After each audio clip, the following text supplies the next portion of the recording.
Mga kwento ni Felmo.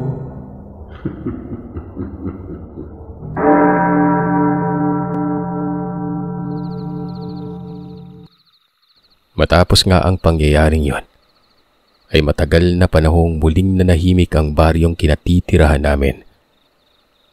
Ni isang aswang umano ay wala nang nagpaparamdam. Hanggang sa yun na, dumating yung araw na kami mismo ng kapatid ko ang nais biktimahin ng nilalang na ito, na mabuti na iligtas kami ng aming ama.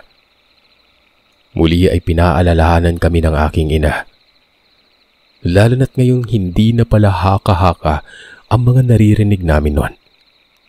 Kami na mismong nakaranas.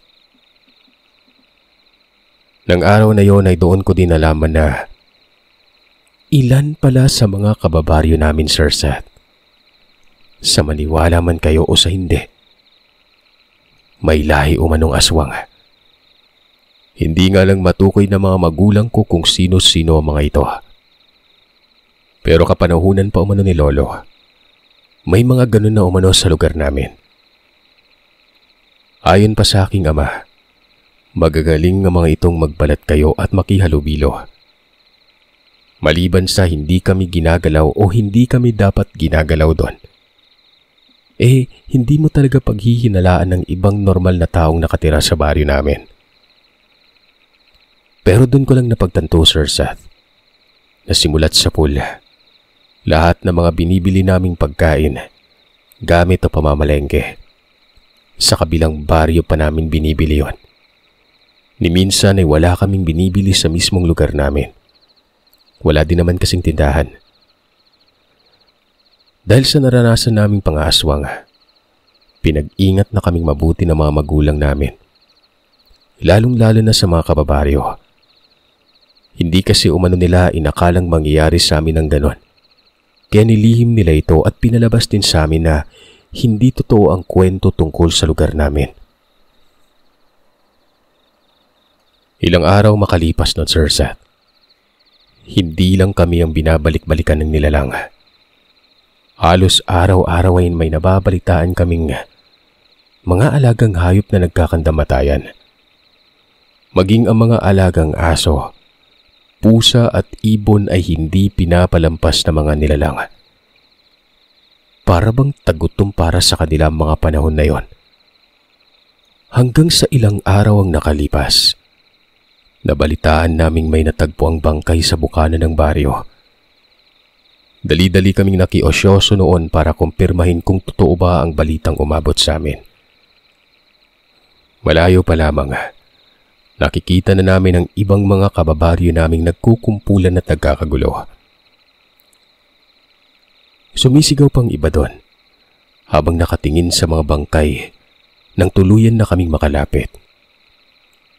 Ang isa naman ay sinasabing sinumpa umano ang lugar namin kaya ganoon na lamang ang mga sakuna na nangyayari sa amin noon. Baka sa mukha ng mga kababaryo namin ang takot at kilabot dahil sa bangkay na nakita nila. Maging ako ay nakaramdam din ng matinding takot noon sa kadahilan ng tila ba pinagpiesta ng mababangis na hayop ang katawan ng patay. Halika na, umuwi na tayo. Wika ng aking ama at hinila na ako ni inay. Wala naman akong ibang nagawa kundi ang magpatianod na lamang sa aking ina. Lumalala na yung nangyayari sa baryo natin. Bigla na lang nagkaganito. Lagi kang mag-iingat, anak, ha? Habang naglalakad kami pa uwi nun, bigla na lang may sumalubong sa amin. Agad ko itong namukaan. Yun ang matandang babaeng nagtaboy sa akin ng araw na utusan ako ng aking inang bumili sa karatig baryo. Saglit kaming natigilan ng harangan niya kami sa daan at titig na titig sa aking ina nun. Ilang sandali pa, sumilay sa mga labi nito ang nakakapangilabot na mga ngiti. Nakita ko pa ang nangingitim at nabubulok niya mga ngipin at narinig ko ang impit na pagtawa niya. Ano ang kailangan niyo, manang? Tanong ng aking ina. Ilang segundo pang lumipas bago tumugon ang matanda nakita kong dahan-dahang bumaba sa tiyan ng aking ina ang mga mata niya at mas lalo pang lumapad ang pagkakangiti nito sa labi. Mag-iingat kayo. Mag-iingat kayo. Lalo ka na. Kung wala kayo kailangan, Manang, paraanin mo na ho kami. Sambit ng aking ama nun at hinila ang aking ina patungo sa likuran niya. Agarang naglaho ang ngiti ng matanda sa labi niya. Naging seryoso ang mukha nito. Hinawakan pa sa braso ang aking ama. Ikaw lang ang makakaligtas sa mag-ina mo. Pagkatapos sabihin ito ng matanda, naglakad ito papalayo at iika-ika pa yon. Naiwan kaming nagtataka dahil sa mga binitawang kataga ng matanda. Napatingin na lamang kami ni inay sa aking ama at nagantay ng kasagutan. Huwag niyo nang isipin yon. Baka may saltik sa utak yon. Bilisan na natin at makapag-asikaso na makakain. Agarang sumagi sa isipan ko noon ang mga sinabi ni inay na huwag magtitiwala sa mga tao sa baryo namin, lalo na kapag hindi namin ito lubusang kakilala. Kaya naman naisip kong baka isa sa mga aswang ang matandang yon dahil na din sa itsura niya. Halos nakukuba na kasi ito sa katandaan. May saklay na. Idagdag pang halos puti na ang lahat ng buhok niyang nakapusod at may balabal pang kulay itim itong nakasabit sa balikat.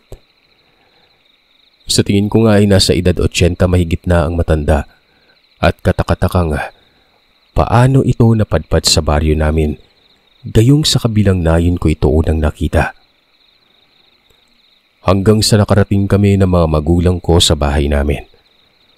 Maraming palaisipan ang tumatakbo sa utak ko na mas lalong nagbibigay ng kilabot at takot sa aking sarili.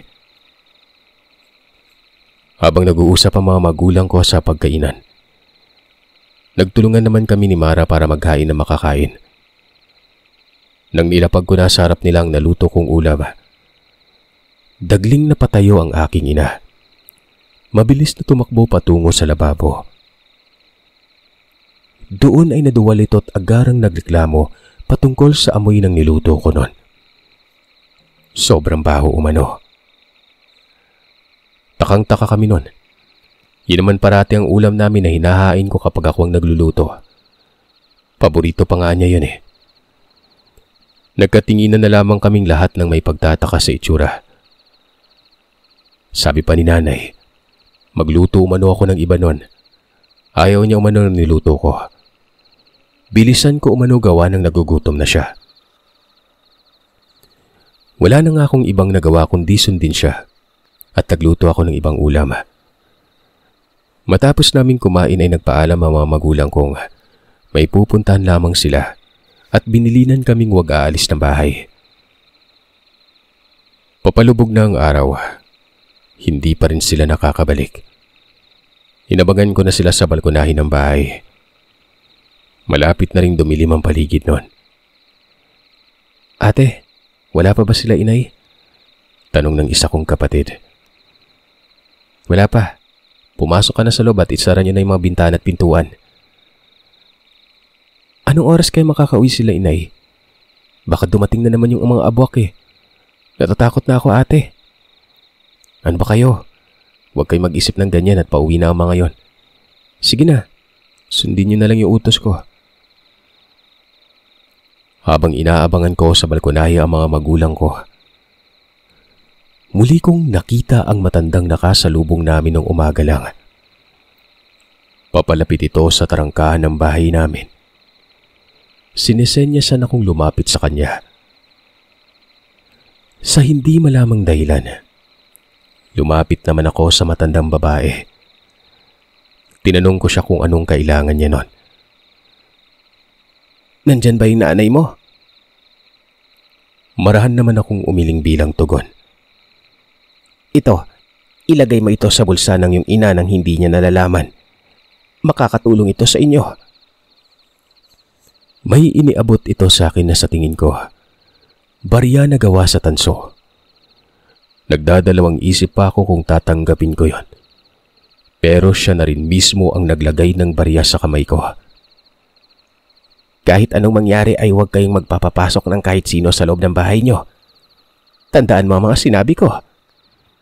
Dagdag na wika ng matanda noon. Hindi ko na nga halos maintindihan yung ibang sinasabi niya. Dahil para bang natataranta ito. Hanggang sa maya-maya pa, nakarinig na kami ng malalakas na mga paghuni ng uwak. Nakita kong mas lalo pang nataranta ang matandang babae at bakas na bakas sa mukha nito ang takot. Walang ano-ano'y nagmamadali na itong lumakad palayo. Tanging pagsunod ng tingin na lamang ang nagawa ko sa matanda at nagtataka kung anong klaseng barya ang ibinigay niya. Ilang sandali lang din naman ay nakauwi na ang mga magulang ko. Naabutan pa nila akong nasa labas ng bahay at nakatayo habang tinitingnan ng baryang inilagay ng matanda sa kamay ko noon. Ano pang ginagawa mo dito sa labas, anak? Magagabi na. Magsasalita pa sana ako nang bigla na naman kaming makarinig ng malakas na paghuni. Pagkatingala ako noon, meron akong nakitang dalawang malaking ibon. Kulay itim na paikot-ikot. Halina kayo, pumasok na tayo. Naglalabasan na naman sila. Wika ng aking ama. Muli ay nakaramdam na naman ako ng takot at kaba. Palihim kong inilagay sa bulsa ng suot na bestida ni inay ang baryang ibinigay sa akin ng matandang babae.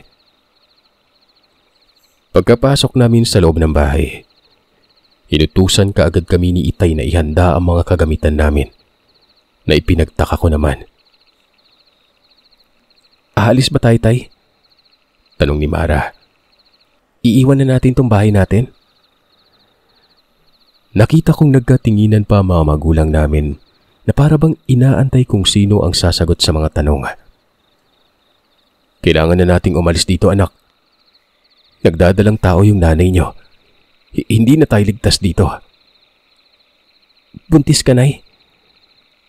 Tama ang ama nyo. Wala na tayong oras na dapat sayangin pa. Hindi na kasi ito tulad ng dati na nung ipinagbubuntis ko kayo. Maayos naman yung lahat. Pero ngayon halos ginagabi-gabi tayo sa mga pagpaparamdam. Magkahalong emosyon ang nararamdaman ko ng mga sandaling yon. Halos walang mapagsidla ng tuwang nararamdaman ko gawa ng madadagdagan na naman ang pamilya namin. Pero syempre takot din para sa kalagayan naming lahat. Lalo na't mabango nga sa mga aswang ang sanggol. Habang nag-aasikaso kami ng mga gamit na dadalhin namin, hindi pa rin nawawala ang ingay ng mga uwak sa paligid noon. Pahina yun ng pahina na ayon sa aking ama ay papalapit na umano ng papalapit ang mga ganong nilalang sa kinaroroonan namin. Mukhang naamuyan na nila yung pagdadalang tao mo, Dolor. Kailangan na nating magmadali.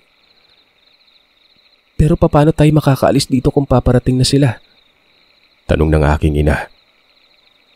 Saglit na natahimik si itay dahil sa tanong na yon. Pinakiramdaman ko lang naman silang dalawa kung ano ba talaga ang magiging plano sa pag-alis namin. Nakita kong napahugot ng malalim na hininga ang aking ama. Tanda na nahihirapan din ito sa sitwasyon namin. Ilang sandali pa, natigilan kami sa pag-iimpake nang makarinig kami ng sunod-sunod na pagkatok sa pintuan ng bahay. Kasunod noon ay narinig namin ang boses ng kabaryo naming si Mang Emil. Humahangos ang boses nito't sinasabing pagbuksan namin siya ng pintuan. Nakita kong nagsinyasan pa ang mga magulang ko bago lumapit ang aking ama sa tapat ng pinto. Paring Emil, anong kailangan mo at naparito ka ng ganitong oras? Papasukin mo ko, pre. May kailangan lang ako, pre. Papasukin mo ako. Akmang pagbubuksan na ito ng pintuan ni Itay nang maalala ko ang sinabi ng matandang babae. Dali-dali akong tumakbo papalapit sa aking ama. Dagling hinawakan ng kamay niya nga. Papabukas na ng pinto namin. Napatanong ang aking ama kung bakit nun. Tanging pag-iling lang naman ang naging tugon ko at bahagya siyang hinila papalayo sa pintuan. Ilang minuto pang nakalipas, may narinig kaming kung anong matulis na bagay ang kumakaluskos sa labas ng pinto namin. "Buksan niyo yung pinto!" Sigaw nito sa nakakapangilabot at garalgal na boses. Kasabay pa noon ay ang pagbulahaw sa paligid namin. Ang nakakapanghilakbot na huni ng wakwak.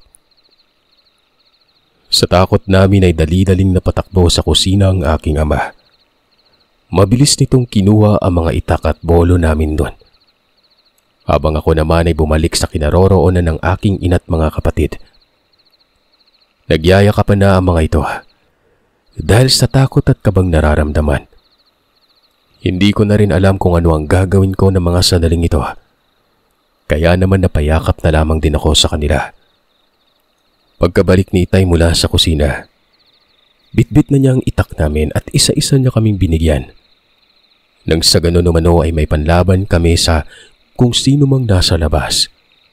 Kung sakali mang tuluyan na itong makapasok sa loob ng bahay. "Pulding, paano tayo makakaalis? Nasa paligid na natin sila. Siguradong hindi tayo makakaalis ng buhay kung lalabas man tayo dito." Maluhaluhang tanong ng aking ina at mahigpit na hinawakan ng kamay ng aking ama. "Kahit anong mangyari, titiyakin ko magiging ligtas kayo. Magtiwala ka sa akin, Dolor." Napatango na lamang ang aking ina at niapos kami ng mga anak niya. Pilit ko namang pinapatahan ng mga nakakabata kong kapatid. Naiyak ng iyak noon. Takot na rin ako. Nanginginig ang kalamnan ko. Pero pinilit kong magpakatatag at lakasan ng loob gawa ng ako yung isa sa pinakamatanda dun eh. "Pulding, anong gagawin mo?"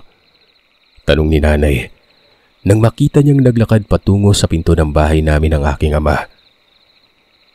Bit-bit nito ang isang itak at sa kabilang kamay naman ay ang nakapulupot na latigong gawa sa buntot na pagi. Sinigawan ni nanay si tatay na wag nang lalabas pa. Pero hindi na nakakuha ng sagot si inay mula kay tatay.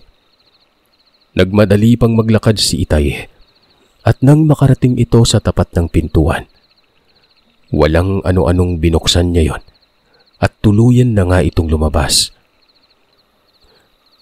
Narinig ko pang sinaradong maigi ni Itay ang pinto namin mula sa labas nito. Akmang susundan pa sana ni inay ang aking ama pero pinigilan ko na siya. Dahil baka may mangyaring hindi maganda sa kanya, lalo na sa sanggol na dinadala niya noon. "Bumalik ka, Pulding!" sigaw pa ni inay. "Huwag kayong lalabas hanggat hindi ko sinasabi," sambit ni ama.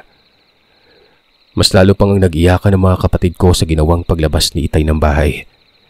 Naghalo na ang mga nakakapangilabot na paghuni ng wakwak at iyak ng dalawa kong kapatid noon. Kaya naman wala nang nagawa ang aking ina kundi ang ibaling ang pansin niya sa dalawa kong kapatid. Siya na mismo ang nagpatahan sa mga ito. Dahil sa pag-aalala ko, agaran akong sumilip sa awang ng pader namin kung saan makikita ang labas ng bahay. Kahit na madilim noon, pinilit kong inaninag ang paligid.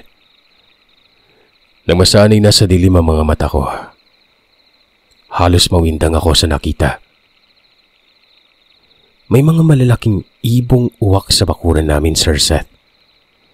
Sa laki ng mga yon, daig pa ang laki ng mga tao na parang nakaupo lang, habang nababalot ang katawan nila ng nagsisiitiman at nagkikintabang balahibo. Yung mga mukha nila, Sir Seth, para bang naaagdas. Kita na ang laman at buto sa kanilang mga pisngi nun. Mga demonyo! Sa tingin nyo ba masisindak nyo ako sa ginagawa nyo? Sa tinagal nating magkakababaryo dito, ngayon mo nyo pa talaga naisipang kantiin yung pamilya ko. Sambit ni tatay. Nakita kong dahan-dahang lumapit sa aking ama ang isa sa mga ito. Para bang nakikipag-usap kay tatay nun. Hindi ko naman yun lubusang maintindihan gawa ng mabibigat na paghinga at garalgal na boses lamang ang naririnig ko mula sa kung saan ako nakapwesto. Hanggang sa walang ano-ano, nagulat na lamang ako nang biglang inundayan ni Itay ng taga ang nilalang na yon. Pero agaran itong nakailag. Tatakbo na sana ito papalayo. Pero bago pa man ito tuluyang magkaroon ng distansya, tinamaan na ito ng latigong hawak-hawak ni Itay noon. Dinig ko ang malakas na pag-angil ng nilalang. Sa gulat ko nga ay bahagya pa akong napaatras. Pero agaran din naman akong bumalik sa pagkakasilip sa awang ng pader na yon. Sa puntong yon, nakita kong nakikipagsagupaan na ang aking ama sa dalawa pang abwak na kanina lang ay nasa harap niya. Nang papasugod na kay Itay ang isa, mabilis niya naman itong nailagan at tampas ng latigo. Sa bawat pagtama nga ng latigong hawak ni Itay, nagiiwan ito ng tila ba masakit na latay doon sa mga nilalang. Pero kahit ganun pa man, agresibo at desidido ang mga nilalang. Napuntiryahin si tatay. Kaliwat kanan ang ginagawang paghampas ng aking ama sa latigo, kaya naman halos hindi makalapit sa kanya mga nilalang. Sa tuwing nakakatsyempo naman ng mga ito, ay ginagamitan ni Itay ng itak ang mga yon. Sa tuwing tatama ang hawak na itak ng aking ama, napapahiyaw na lamang din ang mga nilalang na ito. Hanggang sa maya-maya pa, bigla na lang may bumagsak mula sa impapawid patungo sa kanya.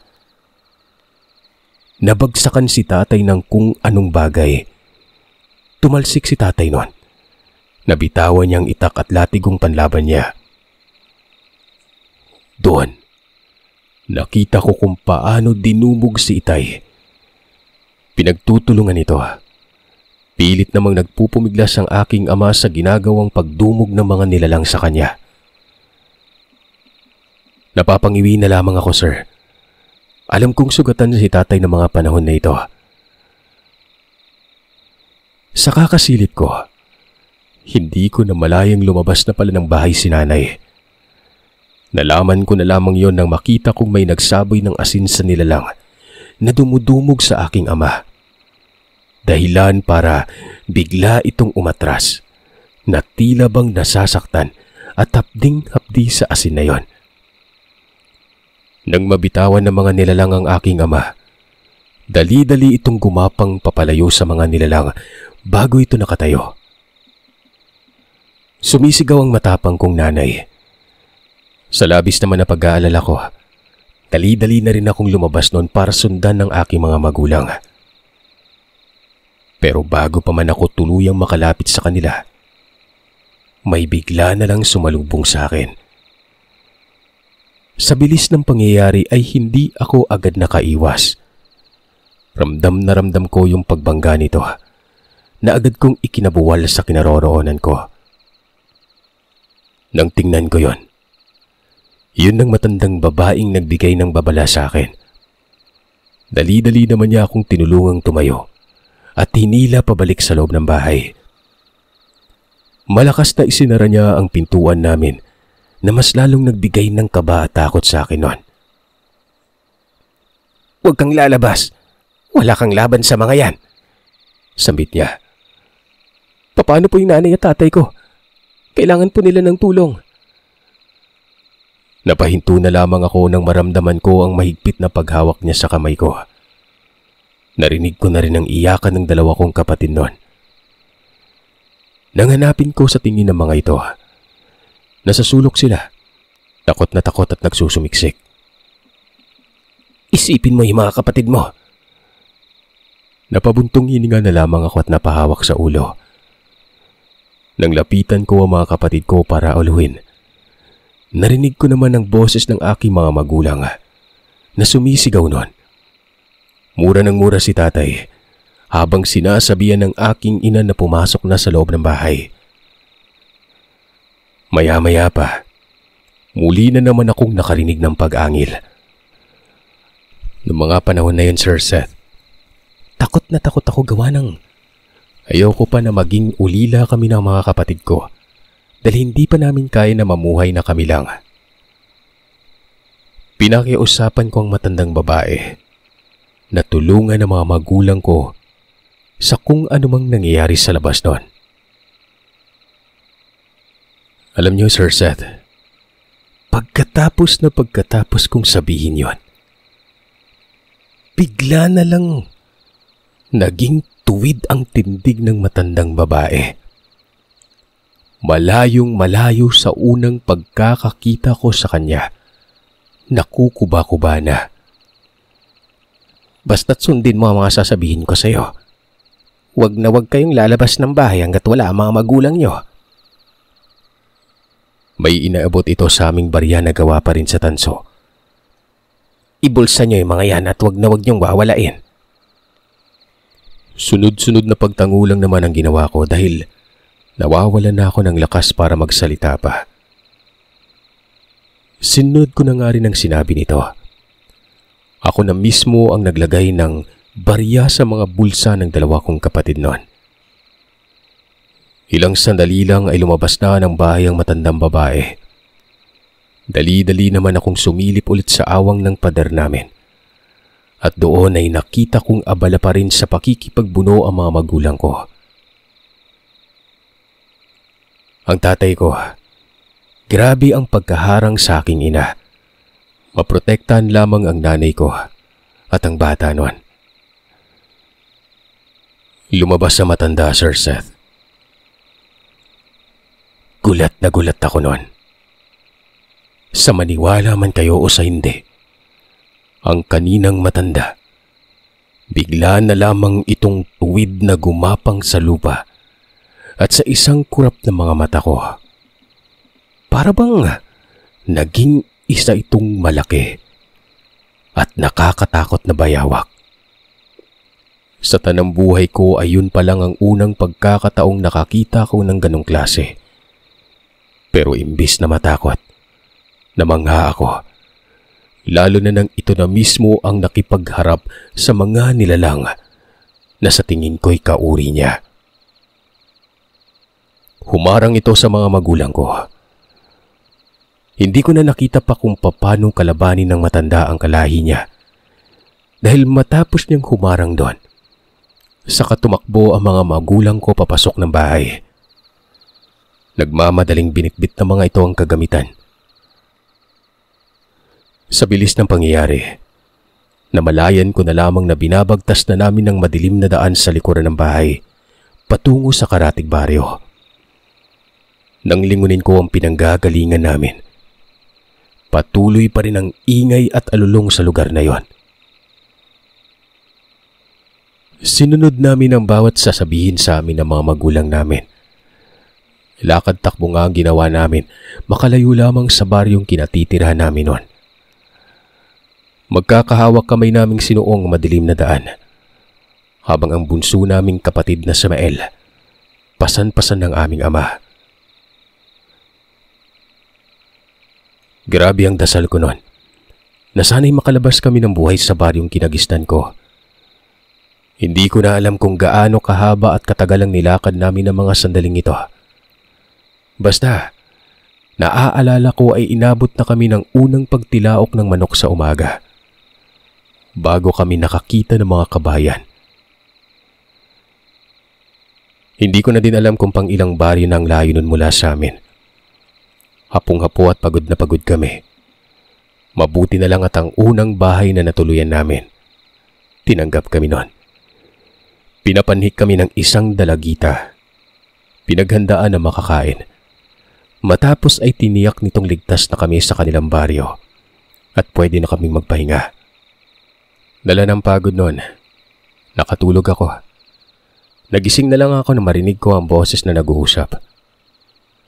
Nabusesan ko ang isa sa mga ito. Dali-dali akong napabalikwas ng bangon. Nang hanapin ko kung nasaan ang mga nag-uusap, nasa may kusina sila. Doon ay nakita ko ang mga magulang ko, kasama ang matandang babaeng tumulong sa amin. Magkakausap silang tatlo at nang makita ko ng matandang babae, ngumiti yon. Doon ko lang din napagtantong ang bahay na kinaroroonan namin ay bahay ng matandang babae na napagkilanlan kong si Lola Nora. Napag-alaman ko din na malayong kamag-anak ito ng lolo ko, ama ng aking ina. Maski si nanay, hindi alam yon. Parang lalo akong naguluhan, Sir Seth. Lalo na nang malaman ko na may lahing aswang pala si lolo. Hindi alam ng aking ina yon. Namatay umano si lolo dahil tinraidor ito ng kapwa aswang. Magkaganon pa man, laking pasasalamat ko at ligtas ang aming pamilya. Matapos ang mga pangyaring yon ay hindi na kami bumalik pa sa lugar na yon. Iniwan na namin yung baryo. Tumungo kami sa parting Sorsogon. Doon kami namuhay ng matahimik. Itong si Lola Nora, nung una ay kasama namin itong doon naninirahan. Gawa ng marami siyang kakilala. Pero hindi naglaon ay nagpaalam din ito para umuwi din sa lugar nila sa may Samar. Pagkatapos noon ay hindi na namin ito nakita pa. Hindi din naman kasi kami naglakas loob na bumalik pa doon. Gawa ng baka mamaya, inaantay lang pala kami ng mga abuak.